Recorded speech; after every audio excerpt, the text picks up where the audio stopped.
à tous, soyez les bienvenus sur le plateau de La Santé d'abord, l'émission qui préfère prévenir plutôt que guérir.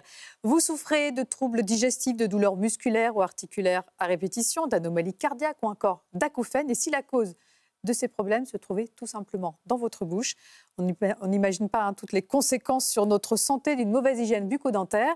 Et on en parle aujourd'hui sur le plateau de La Santé d'abord.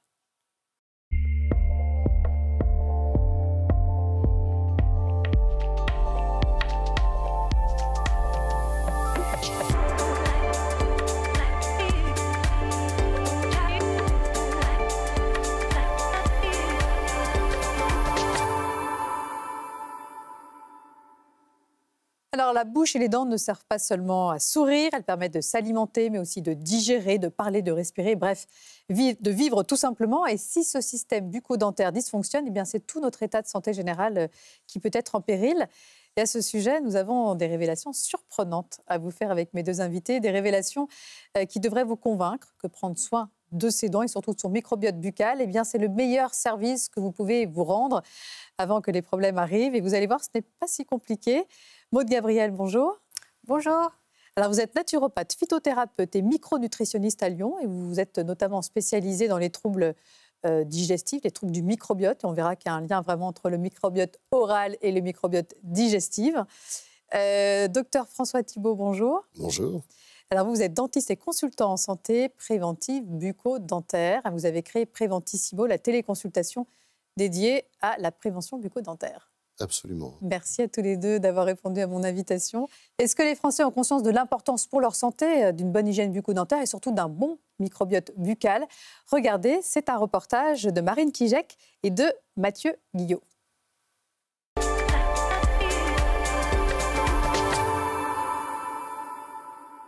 J'utilise une brosse à dents électrique.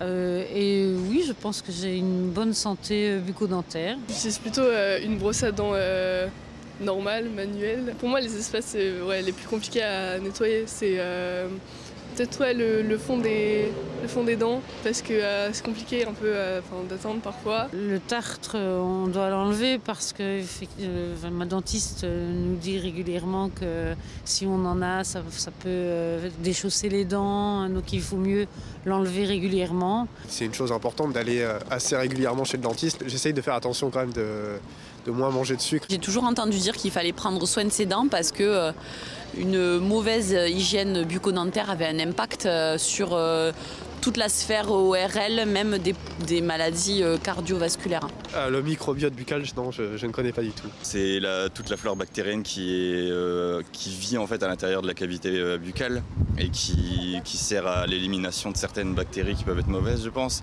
qui commence le processus de digestion aussi. Il y en a qui sont assez calés, quand même, sur ce microbiote buccal. J'ai été un peu mauvaise langue tout à l'heure. Alors, je vous ai dit en introduction que nous allions vous surprendre. Alors, justement, vous avez des troubles digestifs et si ça venait de votre bouche? Effectivement, la bouche est la porte-entrée de l'organisme et la première étape de la digestion. Et on parle souvent du microbiote intestinal, mais on oublie la plupart du temps le microbiote oral, qui est le deuxième plus vaste après le microbiote intestinal. Il s'étend sur 9 sites, en fait. Il y a la bouche, il y a la langue, il y a les dents, il y a les amygdales, il y a la salive. Donc, c'est assez vaste. Et le microbiote oral et le microbiote intestinal communiquent tous les deux. Il y a les problèmes d'occlusion aussi qui peuvent avoir un impact sur la digestion, justement. Alors, si on mâche mal, et là, plus que d'occlusion, on va parler de mastication.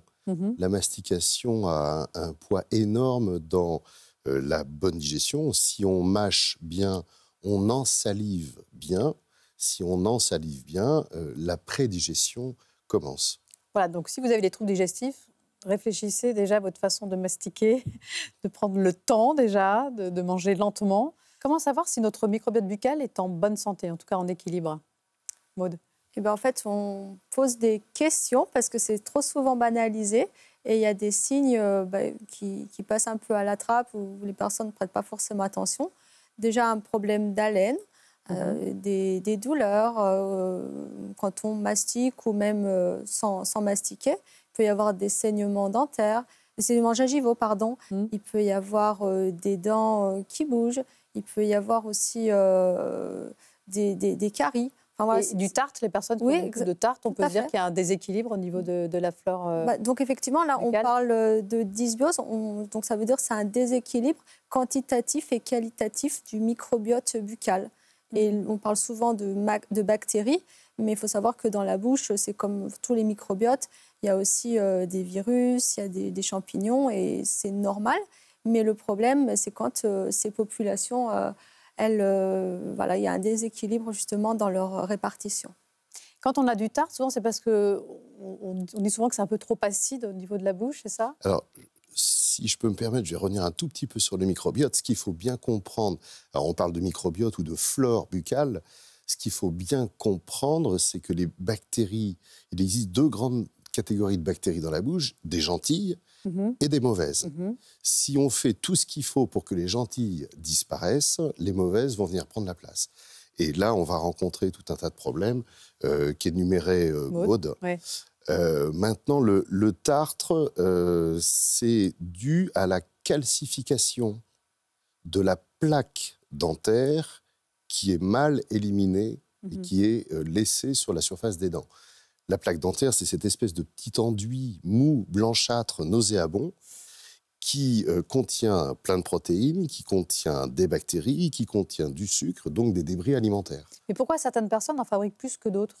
Deux raisons. La calcification de cette plaque dentaire va former le tartre, c'est du calcaire. La calcification se fait par l'apport de calcium de la salive.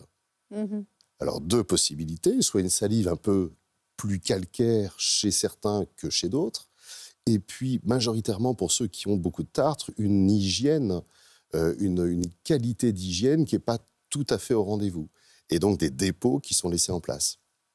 Alors le risque, c'est que ces bactéries qui forment la plaque dentaire peuvent passer dans la circulation sanguine, surtout en cas de maladie gingivale, et provoquer d'autres problèmes, des problèmes cardiaques ou pulmonaires. Alors deux façons pour les bactéries, et les mauvaises pour le coup, quand les gentilles sont parties, de passer dans le système global, c'est effectivement pour certaines catégories de bactéries qui vont passer par la voie intestinale, estomac, duodénum, puis intestin. Et l'autre façon, c'est quand il y a des saignements par la voie sanguine. Et là, ça va aller dans le réseau entier, toucher tout un tas d'organes jusqu'au fonctionnement de ces organes. Et là, on rentre dans des pathologies qui peuvent être graves. Si on et des études ont même montré un lien entre microbiote oral et maladie d'Alzheimer. Oui, tout à fait, parce qu'effectivement, le microbiote buccal, il est proche de la barrière hémato-encéphalique, mais après, quand on avale notre salive, on ensemence sous le tractus digestif. Donc, s'il y a des mauvaises bactéries qui ont pris le dessus, normalement, il y a quand même l'acidité de l'estomac qui va essayer de tempérer ça. Mais dans nos sociétés, c'est vrai que c'est quand même pas rare d'avoir un manque d'acidité au niveau de l'estomac, malgré ce que la plupart des personnes peuvent penser. Donc pour dire que voilà, on a quand même un premier filtre normalement, mais c'est vrai qu'on va plutôt parler de charge bactérienne qui arrive au niveau de l'intestin. Et puis comme on disait que les deux microbiotes étaient en communication, voilà, ça peut vraiment interférer. Mais après, on peut aussi déséquilibrer le microbiote buccal par l'estomac. Quand on a, par exemple, des remontées acides, on ne le sent pas forcément le long de l'œsophage, mais on peut avoir... Ça ne brûle pas forcément. Oui, voilà, mais au niveau de la bouche, enfin de la gorge, on peut sentir des fois des inconforts. Et donc, forcément, le contenu acide de l'estomac, il remonte au niveau de la bouche. Et l'acidité dans l'estomac, ça favorise, ça favorise les conditions... Et favoriser la formation de tartre, etc. J'ai des douleurs musculaires et articulaires récidivantes. Pensez également à vérifier l'état de votre microbiote buccal. Bien sûr. Bien sûr. Par les invasions bactériennes qui peuvent arriver, donc qui vont passer par les voies qu'on a précédemment citées. C'est incroyable, en fait, toutes les conséquences qui peuvent être liées à un déséquilibre de la flore pour revenir à Alzheimer, donc les fameuses maladies neurodégénératives dont on parle en ce moment, Parkinson et Alzheimer, on retrouve sélectivement dans le cerveau des personnes malheureusement touchées des bactéries qui viennent de la bouche, dans les cas de déchaussement. Sélectivement, ce sont celles-ci. Bon, dans tous les cas, la priorité, c'est de favoriser un bon équilibre du microbiote buccal. Je pense qu'on l'a bien compris, que si c'est équilibré, rompu, voilà, des mauvaises bactéries vont venir se développer et former cette fameuse plaque dentaire. Quels sont les réflexes à avoir pour limiter au maximum la formation de cette plaque alors? Bonne hygiène, évidemment. Donc, le bon brossage. Éviter l'usage des bains de bouche rouges, ça, on va en parler un peu plus en détail avec Maude, qui est une spécialiste. qui vont déstabiliser la flore bactérienne. Et éliminer le plus possible les apports sucrés, les apports acides, l'alcool, le tabac, les deux gros ennemis des dents et des gencives, tabac et sucre. Déjà, si on a réglé tout ça, on a réglé pas mal de choses. Bon, et je pense que rappeler également les règles d'un bon brossage ne sera pas superflu non plus. Je propose d'écouter les conseils d'un spécialiste à ce sujet.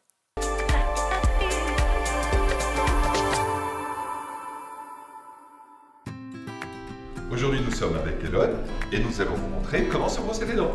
Donc ici, pour un enfant, on a une brosse à dents avec une petite tête qui va nous permettre de rentrer délicatement et de pouvoir brosser avec la technique du rouleau et d'éliminer ainsi toute la plaque dentaire. Donc on passe toujours du rouge vers le blanc, donc du haut vers le bas. 1, 2, 3, 4, 5 et ensuite on fait de la rotation. 1, 2, 3, 4, 5, 1, 2, 3, 4, 5, 1, 2, 3, 4, 5. Extérieur dans un premier tour et ensuite intérieur. Et la seule manière où je brosse horizontale, c'est ce qu'on appelle sur les faces qui mastiquent. Il faut choisir une brosse à dents à poil souple. Pourquoi? Pour ne pas abîmer les gencives. Cette brosse à dents doit avoir une forme de tête adaptée. Elle doit être ni trop grande ni trop petite. Alors il est important de ne pas mouiller la brosse à dents avant le brossage. La quantité de dentifrice qu'on doit appliquer sur la brosse à dents, c'est juste une toute petite noisette et pas la totalité de la taille de la brosse à dents. L'objectif est de ne pas faire mousser énormément parce que sinon on ne contrôle plus la qualité du brossage. La durée du brossage peut être contrôlée à l'aide d'un sablier. C'est entre 2 à 3 minutes. Si vous voulez conserver longtemps vos dents en bonne santé, il n'y a qu'une seule solution, c'est un bon brossage dentaire. Alors, concernant les brosses à dents normales, brosses à dents électriques, est-ce qu'il y a des recommandations particulières? Ma préconisation, c'est une alternance. En toute chose, la modération est bonne. Une brosse à dents manuelle de petite taille. Je conseille souvent pour les adultes des brosses à dents enfants. Et une dureté de poil entre souple et médium, suivant le. Pourquoi? Parce que si c'est trop grand, ce sera moins agile, c'est ça? Ouais, plus l'outil est précis, plus le boulot est précis. D'accord. La brosse à dents électrique. Mais ça veut dire qu'il faut passer un peu plus de temps, du coup. C'est un peu plus petit. C'est plus petit, oui, mais on est plus efficace. On nettoie mieux et partout. La brosse à dents électrique ou sonique trouve son intérêt parce qu'elle va être évidemment beaucoup plus performante que la brosse à dents manuelle. Et c'est là où l'alternance entre les deux est intéressante. Mais si on a les gencives un peu fragiles, justement, vous nous disiez qu'il fallait brosser les gencives, mais si on a des saignements un peu gingivaux, déjà, quels sont vos conseils? Bon, j'imagine qu'il faut aller rechercher la cause. Oui, c'est déjà qu'il y a une inflammation. Ouais. Donc des bactéries qui agressent plutôt les gencives. Après, il y a des solutions. Et les espaces interdentaires. Donc des brossettes. Des brossettes, du fil dentaire. Voilà. Quand on fait un brossage classique à la brosse à dents, on ne nettoie que 60% des surfaces, de la totalité des surfaces dentaires. Il faut vraiment passer entre les dents. Ouais. Juste le brossage, ça ne suffit pas. C'est la base, mais ça ne suffit pas. Les bains de bouche, on en parlait tout à l'heure. Est-ce que c'est une bonne idée ou pas, Maude, alors? Il y a les solutions plus naturopathiques, on va dire, donc plutôt avec des hydrolats de laurier noble, des solutions comme ça. Ou après, il y a les techniques ayurvédiques avec l'huile de bain de coco. Mais en gros, il faut éviter des bains de bouche réguliers. Enfin, en tout cas, ces bains de bouche qu'on peut trouver en pharmacie ou dans le commerce. Tous ces bains de bouche rouges vont être prescrits après une chirurgie. On voit tout ce que c'est. Alors, ils sont souvent rouges ou ils sont souvent bleus. Ils vont être prescrits après une chirurgie ou un acte sanglant, ou quand des points de suture ont été faits. Mais c'est pas après, on arrête. 6 jours, 7 jours maximum. Après, on va utiliser des choses, comme disait Maude, hydrolat de laurier, il y a l'huile de coco, feuilles de papayer aussi, je crois qu'ils fonctionnent pas mal. Et pour le dentifrice, est-ce qu'il y a des dentifrices à recommander plus que d'autres? C'est vrai qu'on dit beaucoup attention aux dentifrices fluorés en ce moment. Des problèmes d'interaction avec la thyroïde notamment. Voilà, le fluor est quand même réputé aujourd'hui par l'OMS comme une des 10 molécules les plus dangereuses, donc il faut la manier avec précaution. Ce qui est important, c'est la dose. Un petit enfant n'a pas forcément besoin de dentifrice, d'autant qu'il risque de l'avaler. Pour un enfant de, on va dire, entre 6 et 10 ans, un petit poids de dentifrice suffit. Et avant ? Et un gros petit poids. Ça peut être avec rien. Juste un brossage. On n'est pas obligé de mettre du dentifrice avant. Du tout. Le dentifrice et le savon, ce qui est important, c'est l'action du brossage. C'est ça qui décolle. Avec les brossettes et le fil dentaire. Et il y a une mode qui arrive qui dit en ce moment qu'il ne faut pas se rincer la bouche après un brossage. Si il faut se rincer la bouche. Ça paraît logique, puisqu'on est là pour éliminer les débris alimentaires. Voilà, mais c'est la réponse que je fais aussi. Je suis tout à fait d'accord avec vous, Véronique. Là, il faut juste un peu de bon sens, mais ouais. Le bon sens, c'est d'où ça vient cette fake news.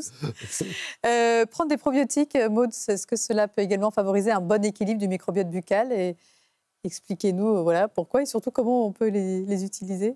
En complément évidemment des règles hygiéno-diététiques de base, effectivement, on peut trouver des dentifrices enrichis en probiotiques ou des probiotiques oraux en plus des dentifrices.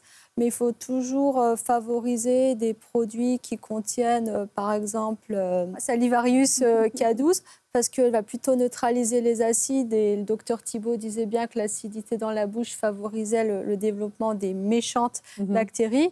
Et puis éventuellement, Lactobacillus reuteri. Et lactobacille, c'est le top. Voilà. Lactobacille pour notre équilibre bucco-dentaire. Plutôt diminuer Streptococcus mutant qui favorise les caries. Donc voilà, vous connaissez bien toutes ces populations bactériennes qui peuplent notre bouche. Avec les amis, je suis copine. Ouais, on sent que c'est vos copines. Hein. Attention également au tabac et au vapotage qui est très nocif pour notre microbiote buccal. On n'en parle pas assez, ça. Hein. Oui, le vapotage peut être considéré comme anodin. Il n'en reste pas moins qu'il y a de nombreux produits chimiques dedans. Le tabac, c'est des centaines de produits chimiques, ça carbonise tout. Là, on n'a plus ça de flore dessèche buccale, la bouche, c'est fini. Ça dessèche la bouche et on détruit le pouvoir de la salive.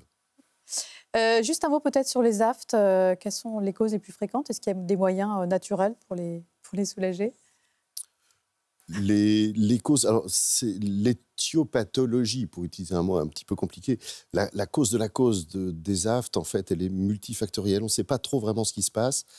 Ça peut être dû à certains aliments. Typiquement les noix, le gruyère. Ça peut être l'origine, ça peut être une brûlure, ça peut être une blessure sous un appareil. Une baisse de l'immunité, tout simplement. Ça peut être dans un syndrome général. En fait, quand un aft se produit une fois, on va se dire que c'est pas très grave.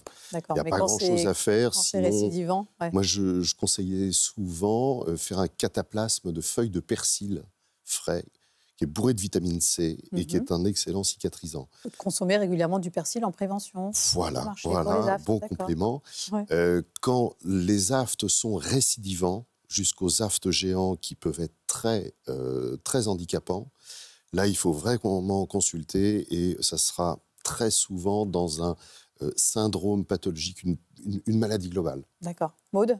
Oui, un déficit immunitaire en général, parce que souvent les herpès buccaux, ils sont souvent associés aux aftes. Je ne sais pas si vous avez remarqué, docteur Thibault. Si. Tout peut ressembler à un aft et un aft peut ressembler à tout. Donc, il faut vraiment chercher l'identification auprès de son dentiste. Voilà, quand c'est des aftes auprès du médecin, qui reviennent régulièrement, c'est pas anodin. Ça peut ne pas être banal. Okay. Donc, il faut savoir en parler. Alors, on va parler esthétique maintenant. Je veux un beau sourire avec des dents bien blanches. Pourquoi nous n'avons pas tous des dents de la même couleur? Et certains vont avoir des dents très claires, d'autres plus foncées. Il n'y a pas que la génétique qui entre en jeu, hein, docteur Thibault? Principalement de la génétique. Après, c'est de l'organisation cristalline dans les dents. C'est aussi l'utilisation qu'on va faire de ces dents. Et il va y avoir des colorations extérieures, thé, café, tabac principalement. À l'intérieur, il va y avoir des modifications aussi chez les gens qui, par exemple, grincent fort des dents. Et les dents, par réaction, Ce qu'on appelle le bruxisme. Le bruxisme, le fameux. Les dents, par réaction, vont hyper-minéraliser. Et plus elles minéralisent, plus elles foncent. Et c'est pour ça que les personnes âgées, les seniors, ont les dents toujours plus foncées. Parce qu'elles ont tellement serré leurs dents. Et que les dents de lait paraissent si blanches. D'où l'expression dents de lait, de la couleur du lait. D'accord, je ne savais pas ça. Alors, il existe des techniques pour blanchir ses dents. On va utiliser une molécule qui va agir un peu comme un anti-rouille. Alors, en pratique, comment se déroule une séance de blanchiment chez le dentiste? Regardez, c'est un reportage de Damien Desmier.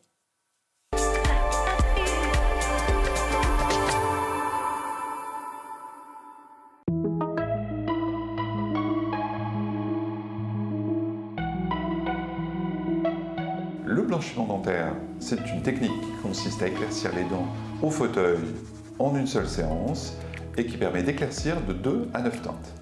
Au bout d'1 heure, on va obtenir le résultat. Avec ce traitement, on élimine les taches qui se sont faites avec le temps, les colorations d'origine tabagique, les colorations avec le café, tout type de coloration alimentaire. On peut retrouver ces dents d'origine en l'espace d'une séance. À quand remonte votre dernière consultation dentaire? Il y a 2 mois.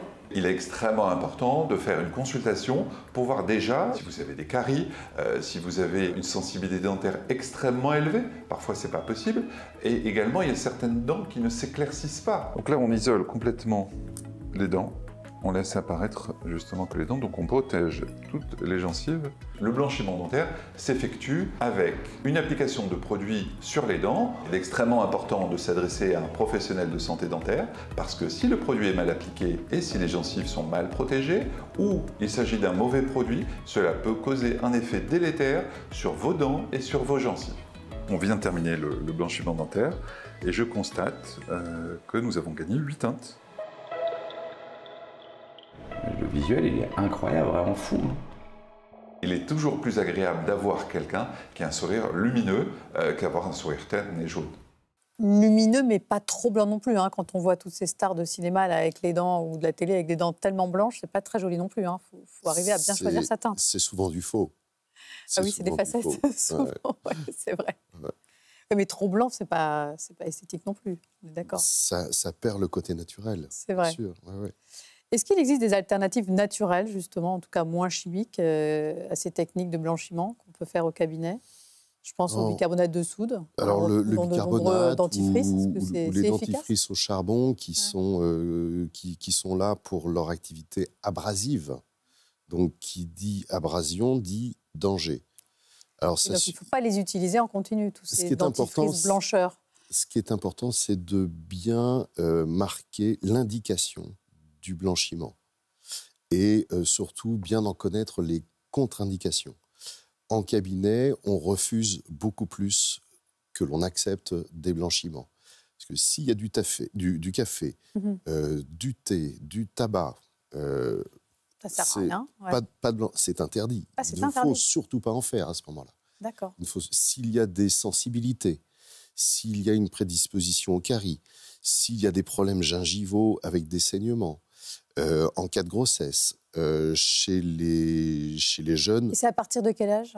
Alors, chez les jeunes mineurs, pas de blanchiment. Pas avant 18 ans. L'émail n'est pas assez mature encore. Et la dent est un organe vivant, ce n'est pas un caillou dans la bouche. C'est vraiment un organe vivant. Il y a beaucoup de contre-indications quand même, finalement. Il y a plus, ou du moins, j'allais dire qu'il y a plus de contre-indications que d'indications. Il vaut mieux refuser en ayant bien conscience des contre-indications qui peuvent être temporaires. Ça ne ferme pas complètement la porte. Bien sûr, il peut arrêter de fumer ou arrêter de boire du café. Et puis devenir éligible au blanchiment. Mais si on veut obtenir un beau résultat durable, il faut savoir se tenir aux indications. Et attention, j'imagine, à tous ces produits que l'on trouve dans le commerce, en vente libre. On n'y touche pas. On ne les touche pas, d'accord. On n'y touche pas. Pour vous blanchir les dents, parce que c'est... Non. Non, ok. Non, surtout pas. La meilleure manière d'avoir des dents blanches, c'est d'éviter justement tout ce qui peut les tacher. Donc, on revient encore une fois aux règles hygiéno-diététiques de base. Donc, le café, on peut en boire modérément. Le tabac... Ou on peut boire avec une paille. Non, ça ne marche pas, ça? Boire avec une paille. Boire avec une paille écolo, ça... bien sûr, pas en plastique. Oui. Mais pourquoi pas? Ceux qui sont vraiment addicts au thé et au café, Le prendre avec une paille, ça oui, fonctionne ça va très bien. éviter de tacher ses dents, de garder ses dents blanches. Le citron aussi à boire avec une paille parce que c'est très Le citron, Parce que ça attaque l'émail, le citron. Donc attention à cette mode du citron chaud le matin, c'est pas forcément bon pour nos dents. C'est bon pour notre foie peut-être, et encore, mais pas pour nos dents.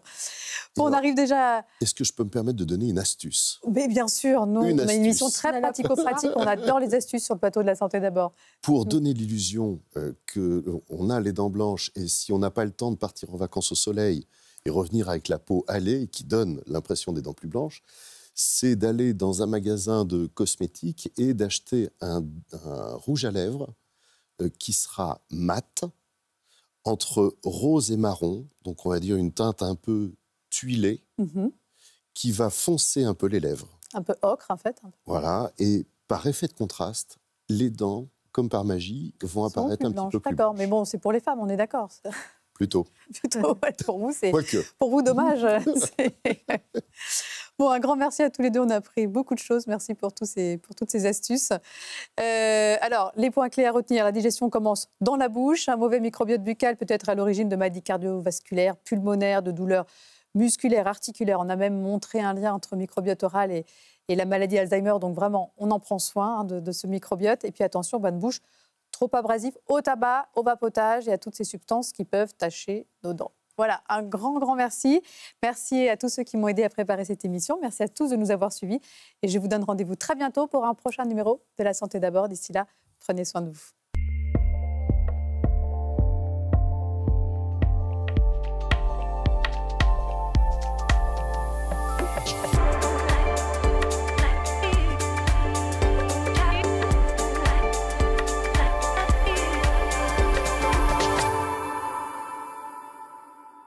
Le groupe Vive vous a présenté La Santé d'abord, le programme qui prend soin de vous.